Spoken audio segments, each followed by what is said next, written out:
everyone you meet will make up a story in their heads about you based on how you make them feel. You can say all you like, but it will primarily be about how they feel as a result of the interaction with you. So you can create this with conscious intent, or you can just let it happen. That's the power you have with conscious communication. Now, this principle is something that business leaders understand and use to their best advantage, in that they will create the way they want people to think about them and their brand. How you do this is really quite interesting, because, I mean, if you can get this to happen, then you can impact massively how your marketplace think about you. And this will differentiate in the minds of your potential clients, differentiate you from your competitors. And this is all around consciously working out how you communicate what your point of view is, your value, your business is. So people who understand this can realize that this is really a rather useful thing. And think about it in terms of, how do people think about you and your brand when you're not in the room? See, Perth is a small enough area that your reputation is crucial to whether or not you succeed. So let me see that one.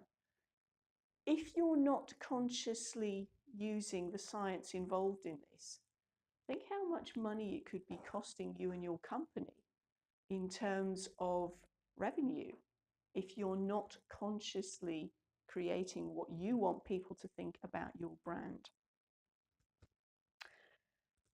How many people here actually employ other people in their business? Just you, Marlon? Okay, how many people have you got? Three.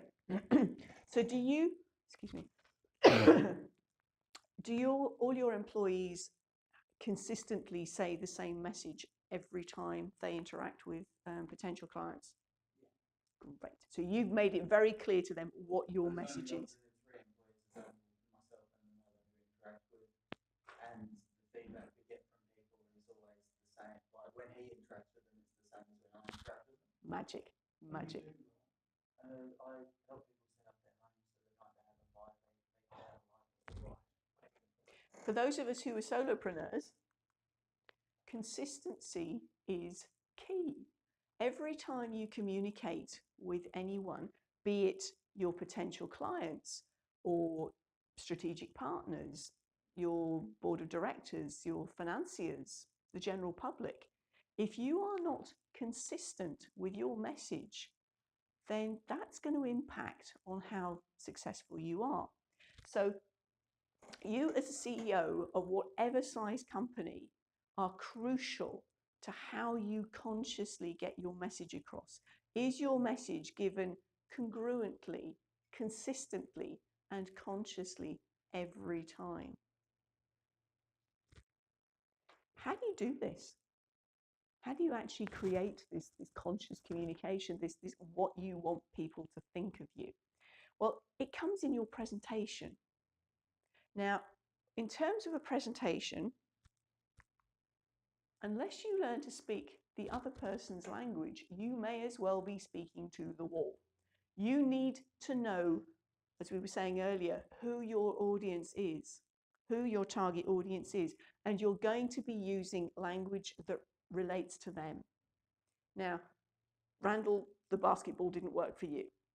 So for you, you would need to have a different analogy.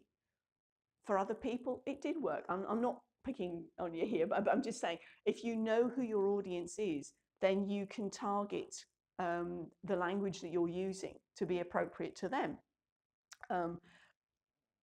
When you've discovered the cultural issues with your Indian person. So there are times when you need to be aware of what's going on in that person's life, and you can talk directly to them.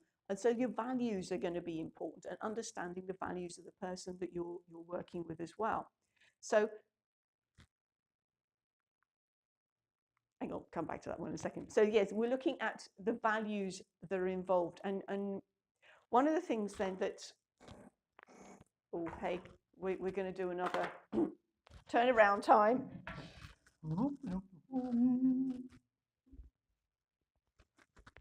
There's nothing if not a dynamic presentation here. Okay, so in terms of how you're getting this across, what we're looking at, the presentation that you're developing, is you're looking at the what of your message, the how of your message, and we'll come back to the when in a minute. The what, we're looking at crafting your message using language that's going to relate to the person that you're working with, your target audience. And that language will also give a reflection of your values around that. You were mentioning that earlier. So the values the language that you're using will shine a light on the language you're using will shine a light on the values that you are holding around that concept.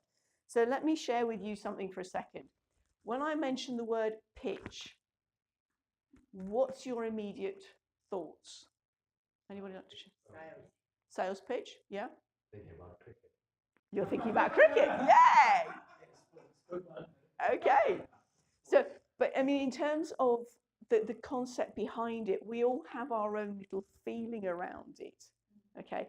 Now, for some people, somebody's going to be selling to me, but that may be different for other people. It may even be a cricket pitch or whatever. Marketing. Okay. So what I'm saying is, think about the language that you're using internally first. And then how, I'm going to challenge you to upscale that a minute. Those of you who were here the last time I spoke, and I think it's only JR, Wayne and Caleb, I mentioned the phrase, I'm just a. And I challenge people whenever they tell me I'm just a, because I go, really? That gives a real indication of how you value yourself. So in terms of this internal language, consider the word pitch, the energy around your perception of pitch versus presentation. Think about sales versus consultation. What about startup versus growing company? Perceptually different energy around the two sides? Would you agree? Yeah. So that's why I'm saying upscale your internal communication with yourself first. And then once you're happy and you're beginning to get, yeah, I'm getting this, I'm in the groove, your energy will come out in your presentation. People will start to perceive your passion. Now, passion is where it's at. If you are going to get your message across, you've got to be passionate. You've got to believe in your own product or service. Otherwise, nobody else is going to want to know about it. So with your what, if you carefully craft the language that you're using to speak directly to the person that you're targeting, and you use it in such a way that you're presenting it in such a way that it works with the hierarchy of impatience, is the way I like to describe it. So there is a real structure as to how you deliver it. So you talk to your why listeners first, because they're the most impatient. Tell me why. Why do I need to know this? Then you go with the what. What's this all about? Then you go with the, well, how's this going to impact on me? And then the, well, what if? What if I do that? What if I, going back to more of the self-reflection. But that's the sort of structure that you're looking at. So actually crafting your what, there's an awful lot of science behind this. A good presentation doesn't just happen. It's got to be really thought about.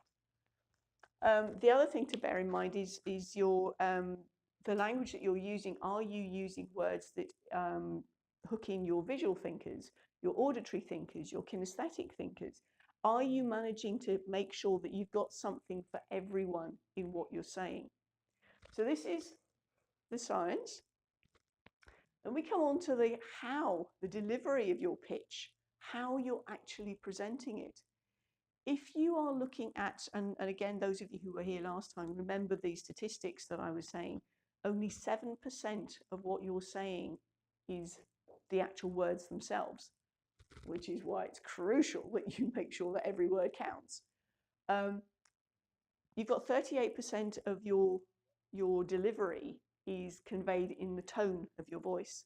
The tone, the pitch, the pausing, the pacing, whether it's very fast delivery or whether it's more of a contemplative way of describing things. You may lose people on the way. But again, you will then read your audience. Do you still have them with you? So this is the how. And if you get this right and you speak directly to your target audience, you will bypass the conscious brain, which goes, no, no, no, no, and speak directly to the unconscious brain, which goes, yes, yeah, yes, tell me more. Are you following me? Your potential clients are asking to buy from you. There's no hard or even soft sell involved.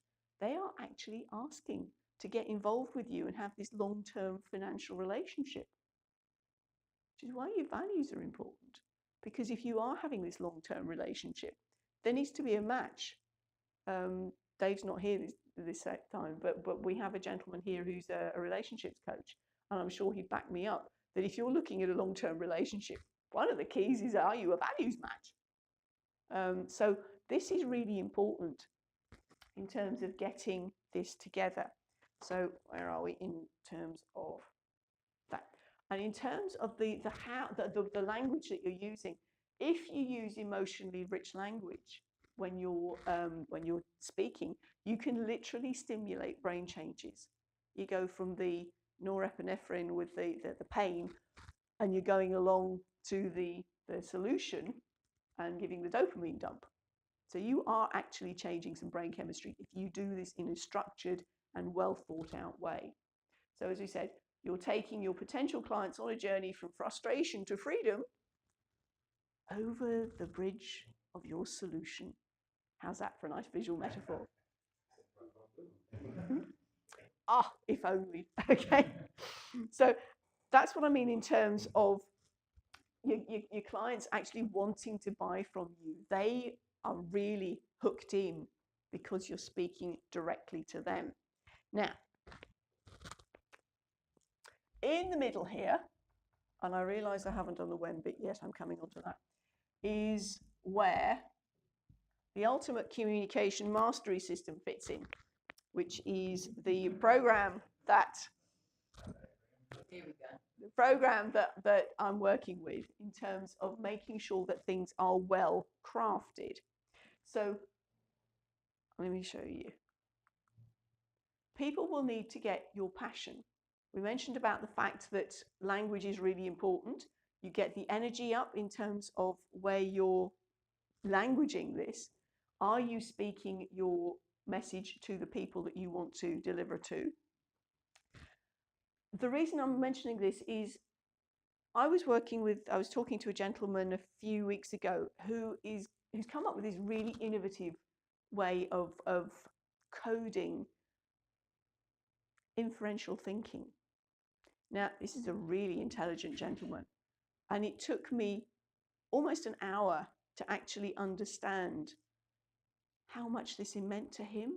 Now, okay, it was a very technical conversation, but you remember saying back to how it made you feel? I was reflecting back to him how important this was, because potentially this is groundbreaking stuff and could really impact on everybody's life going forward. And I was getting him to be a little bit more passionate and share his passion. And he found this really tricky. Now he's actually going to the States to launch this. And I'm thinking, unless you can share your passion and people realize that you're passionate about this, it's going to flop. And he's already saying that he's frustrated about the fact that things aren't moving on.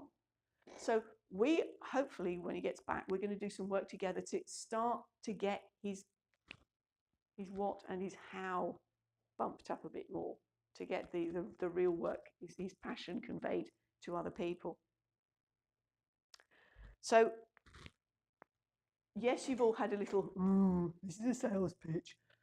It's not a sales pitch. I'm just pointing out that in terms of how you get your presentation together, the when is also important because you're looking at how you get the situation that you're going to get your message across in.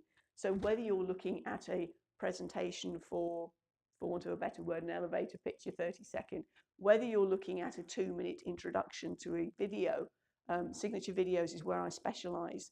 So an online introduction to what you do and what your business is about, because people want to know the person behind the brand. Back to those values again. What makes you different from other people in your same niche? So in terms of the when, there is also, have anybody come across video emails? Yes. Yeah? Because this is a really good way forward in terms of getting that personal touch with potential leads. And again, that's something that we work on. I work with clients to get their offline message bang on first, so then they can take it to the online space then afterwards. So I think you can see then that this is actually really important and is really powerful. Let me share with you one of my clients at the moment. She has just negotiated $30,000 of bonuses for her staff team. She and her colleagues were after the same pot of money, and she, with the work that we've been doing in terms of structuring and delivery of her message, she was able to give the presentation as to why her staff deserved the bonuses. And not only did it make so much sense, but her colleagues were actually negotiating on behalf of her staff rather than their own staff, because they could see she had made such a good presentation. $30,000 worth. That was pretty impressive. Send her up to negotiate our GST slide. Wouldn't that be good? Wouldn't that be good? So again, it's back to the way your presentation is formed can really make a big difference in terms of your revenue. So if you can see then, and the other thing was I was talking about signatures, your signature video then is like the trailer to a good movie. It can make or break your product or your service. So if you can see then the importance of getting your message really well crafted, I think you'll see the importance then of the Ultimate Communication Mastery System. I've got a one-day intensive coming up in November, which I only have a small number of places available. If you're interested, we will talk later and we can get your message perfectly crafted so that you are bang on pitch and you're getting your audience to actually want to buy from you. Thank you.